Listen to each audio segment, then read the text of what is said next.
इसलिए जो भगवान राम का भजन करता है सबसे पहले भगवान उसकी दारू छोड़ाते हैं। अगर नहीं छोड़ता है छुड़ाते हैं, अगर नहीं छोड़ेगा फिर भगवान कुछ और दंड देंगे। इससे जो भी लोग भगवान की कथा सुन रहे हैं, भगवान करे कोई भी ताड़ी ना पिए। अगर कोई कभी कभार शादी में ब्याह में किसी ने जबरदस्ती 4 आदमी ने पकड़ के कहा चम्मच जी मुंह में डाल दिया, जबरदस्ती भी कई लोग करते हैं। तो आज राम कथा में संकल्प लो, हे प्रभु विश्वामित्र के यज्ञ में जैसे आपने पहले ताड़िका को मारा, आज आप मेरे मन में से ये ताड़िका के भाव को मार दीजिए, हटा दीजिए। ये भाव संकल्प लो तब बाहर। सुबाहु को मारा, मारीच को नहीं मारा। मारीच को बिना फर का बाण डराया और 100 योजन दूर लंका में फेंक दिया, और जब नीचे गिरा तो बहुत डर गया। इससे भगवान का नाम जप करने लगा, राम राम राम राम राम राम राम राम भजन करने लगा भगवान। और मिथिला में जनकपुर में महाराज जनक की बेटी हैं सीता, उनसे विवाह किया प्रभु ने। उससे पहले गौतम ऋषि की पत्नी अहिल्या का उद्धार किया। अहिल्या ब्रह्मा जी की बेटी है, बहुत सुंदर दिखती है, दिन में दिखाई नहीं देती, रात को दिखाई देती है। इतनी सुंदर है कि जहां वो बैठी रहती है वहां बल्ब या ट्यूबलाइट लगाने की जरूरत नहीं। पहले की ऋषि मुनियों की पत्नियां इतनी सुंदर होती थी कि ऋषि मुनि लोग अपनी कुटिया में कभी बल्ब वगैरह नहीं जलाते। सती अनुसुईया इतनी सुंदर, अत्रि मुनि कभी बल्ब थोड़ी जलाते।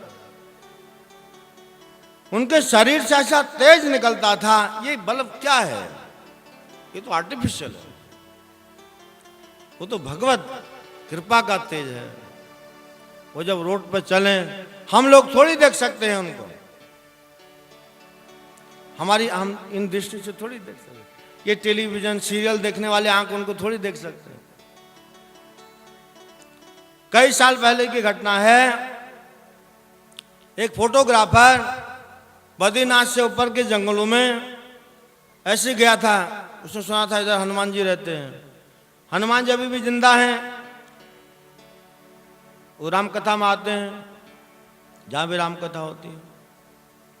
तो उसने एक जगह देखा कि कोई बंदर तिलक लगाए हुए कुछ पढ़ रहा है।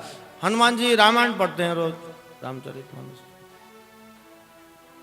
तो उसने तुरंत अपने कैमरे से फोटो लेने की कोशिश की। जैसे ही फोटो लिया तो धड़ाम से नीचे गिरा, मर गया। उसका कैमरा मिला था वहां, तो बाद में उसकी रील धोई गई तो फोटो का थोड़ा सा शैडो। हनुमान जी की तो बात छोड़िए, जो बड़े बड़े योगी हैं, मैंने सुना हमारे हिंदुस्तान में कैसे योगी हैं, वो लोग महिलाओं को दर्शन करने नहीं देते।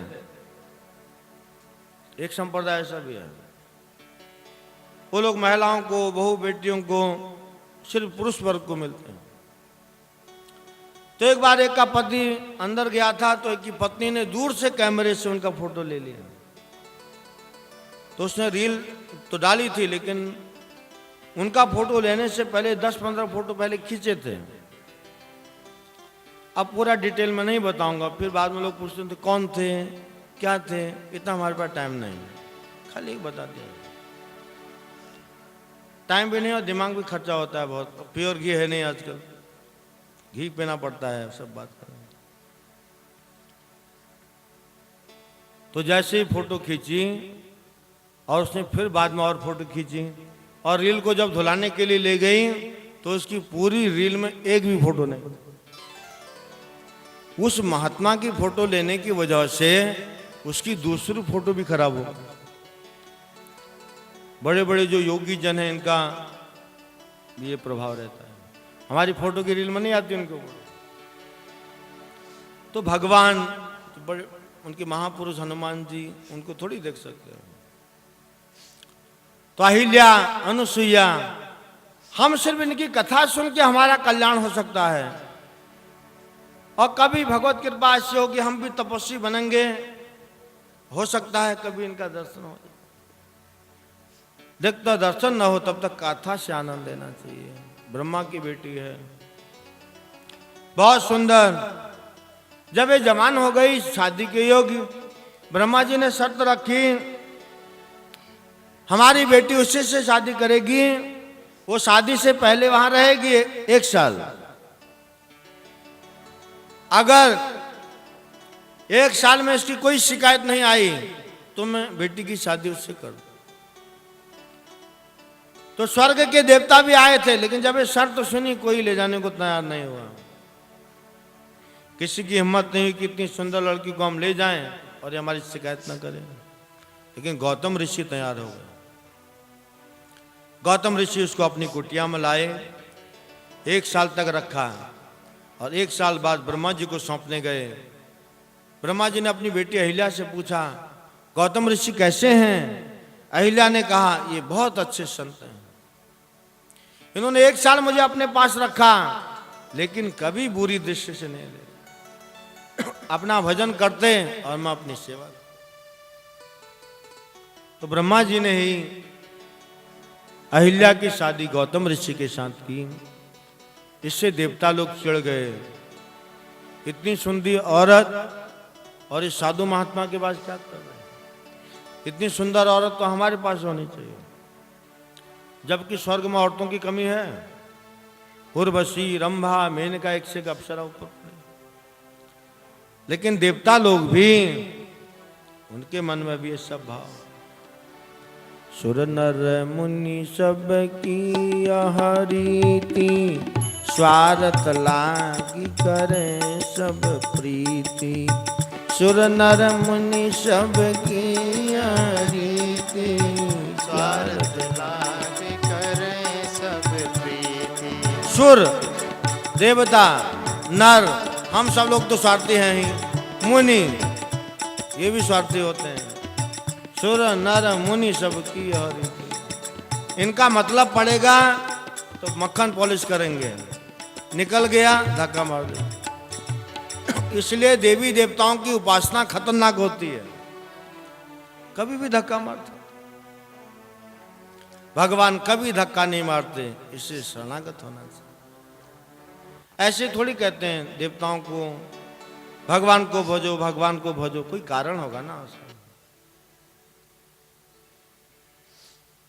और इंद्र ने चंद्रमा से कहा, चलो आज अहिल्या की, गौतम ऋषि की पत्नी का चोरी करके लाते हैं।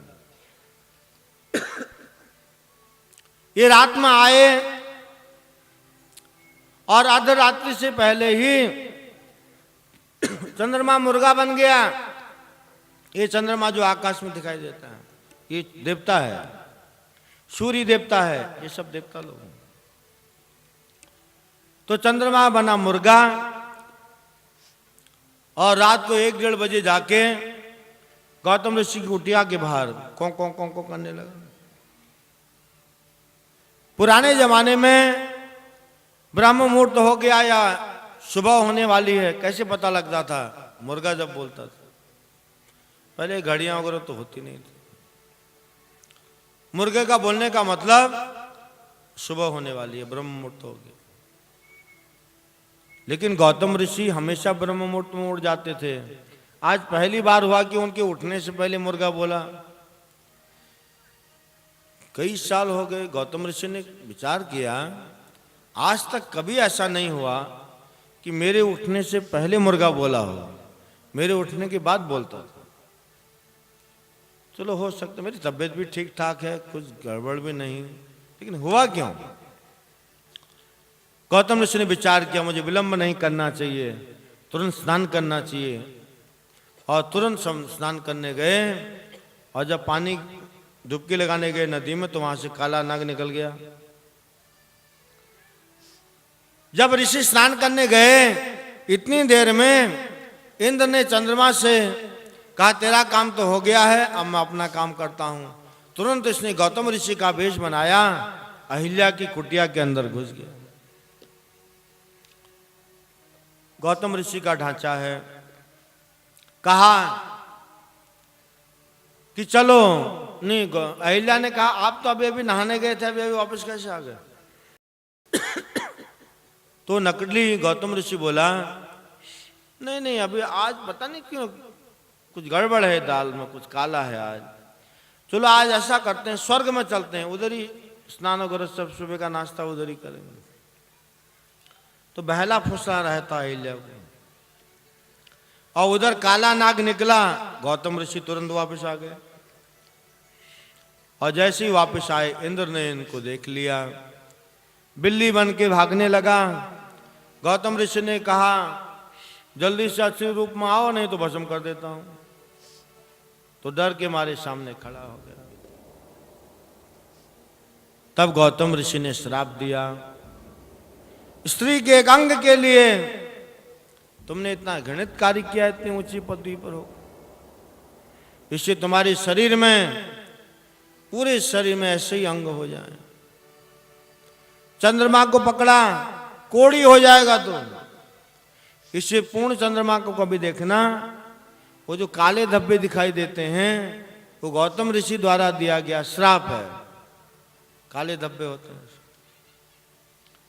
और फिर गए अहिल्या के पास। अहिल्या की तो कोई गलती नहीं है, थर थर कांपने लगी।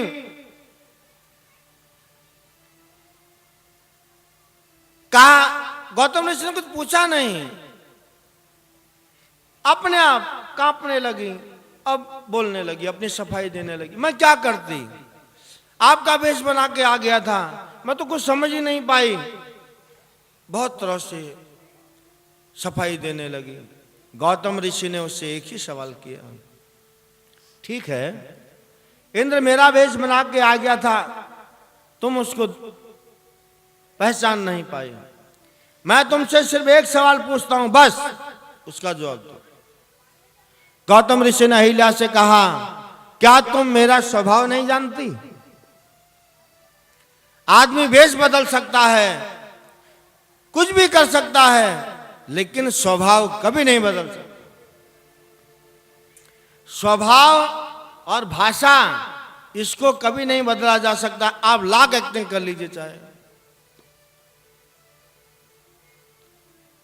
महाराज भोज के दरबार में एक बार एक ऐसा विद्वान आया जो 100 भाषा जानता था, 100, और उसने चैलेंज किया मैं 100 भाषा बोलूंगा, अगर उसमें से मेरी मातृभाषा बता दे तो मैं हार मान लूंगा। तो 100 भाषा के विद्वान बुलाए गए और वो सबसे उनकी भाषा में बात करता है। कोई जज नहीं कर पाता कि इसकी मातृभाषा, अपनी भाषा कौन सी, इतना फ्लुएंटली बोलता था, स्पष्ट। अब महाराज भोज ने कालिदास से कहा ये तो हमारी बदनामी है, अगर हमारे विद्वानों में से कोई उसकी भाषा नहीं बतला पाया तो ये तो हमारे दरबार का अपमान है। कालिदास ने कहा मैं अभी इसका पता लगाता हूं, इसकी असली भाषा क्या है। तो उन्होंने उस विद्वान को विदा किया। तो जब वो महल से नीचे को उतर रहा था तो महल के नीचे को बहुत सारी सीढ़ियां थी, और कालिदास ने एक जोर से धक्का दिया उसको, तब सीढ़ियों में लुढ़कने लगा नीचे को। तो जैसे हम कहीं लौटते, पहाड़ी में क्या बोलते हैं, वही जा। उत्तरांचली आदमी चाहे अमेरिका चले जाए, साइंटिस्ट चले जाए, अगर सीढ़ी में से गिरेगा तो वो ईजा ही बोलेगा, मम्मी ने थोड़ी बोलेगा वो कि ईजा से शुरुआत हुई। और जो जिस भाषा की उस भाषा में बोलेगा। इसलिए अपनी भाषा कभी जाती नहीं है, चाहे आप लाख एक्टिंग कर दो, वैसे स्वभाव भी नहीं जाता। आदमी का स्वभाव अलग अलग होता है। परिवार में आपके 3 लड़के, 2 लड़की, पति पत्नी, माँ बाप, भाई बहन, आपका 15 आदमी का परिवार है। सुबह एक पेन लीजिए, एक पेपर पर सबके साइन लीजिए, सबके सिग्नेचर हैंड राइटिंग अलग अलग हो। बेटे की शक्ल बाप से मिलती है, सर से लेके पांव तक, तो हैंड राइटिंग भी तो एक होनी चाहिए। हैंड राइटिंग एक होती है, सबकी हैंड राइटिंग अलग अलग होती है। ये इस बात को प्रमाणित करती है कि हम सबके स्वभाव अलग हैं, स्वभाव के हिसाब से कर्म अलग हैं, कर्म के अलग होने से हमारी गति भी अलग अलग होगी। इससे संसार में प्रत्येक व्यक्ति अकेला है, कोई उसका आगे पीछे नहीं है। अगर कोई है तो सिर्फ भगवान है। ये बात को हमको समझना पड़ेगा। तारा है तारा जमाना, श्याम हमको भी तारो। तारा है तारा जमाना, श्याम हमको भी तारो। तारा है तारा जमाना, राम हमको भी तारो। तारा है तारा जमाना, राम हमको भी तारो। हमको भी तारो श्याम हमको भी तारो। हमको भी तारो श्याम हमको भी तारो। हमको भी तारो राम हमको भी तारो। हमको भी तारो राम हमको भी तारो। हमको भी तारो श्याम हमको भी तारो। हमको भी तारो श्याम हमको भी तारो। तारा है सारा जमाना, श्याम तारा है सारा जमाना, श्याम हमको भी तारो। तारा है सारा जमाना, श्याम तारा है सारा जमाना, श्याम हमको भी तारो। तारा है सारा जमाना, श्याम तारा है सारा जमाना, श्याम हमको भी तारो। हमने सुना है श्याम मीरा को तारा। हमने सुना है श्याम मीरा को तारा। हमने सुना है श्याम मीरा को तारा। हमने सुना है श्याम मीरा को तारा। हमने सुना है श्याम मीरा को तारा। हमने सुना है श्याम मीरा को तारा। मीरा को तारा श्याम मीरा को तारा। मीरा को तारा श्याम मीरा को तारा। मीरा को तारा श्याम मीरा को तारा। मीरा को तारा श्याम मीरा को तारा। प्याले का करके बहाना, श्याम हमको भी तारो। प्याले का करके बहाना, श्याम हमको भी तारो। तारा है सारा जमाना, श्याम हमको भी तारो। तारा है सारा जमाना, श्याम हमको भी तारो। हमने सुना है श्याम सबरी को तारा। हमने सुना है श्याम सबरी को तारा। हमने सुना है श्याम सबरी को तारा। हमने सुना है श्याम सबरी को तारा। सबरी को तारा राम सबरी को तारा। सबरी को तारा राम सबरी को तारा। सबरी को तारा राम सबरी को तारा। सबरी को तारा राम सबरी को तारा। करके बहाना श्याम हमको दिलाए। फेरों का करके बहाना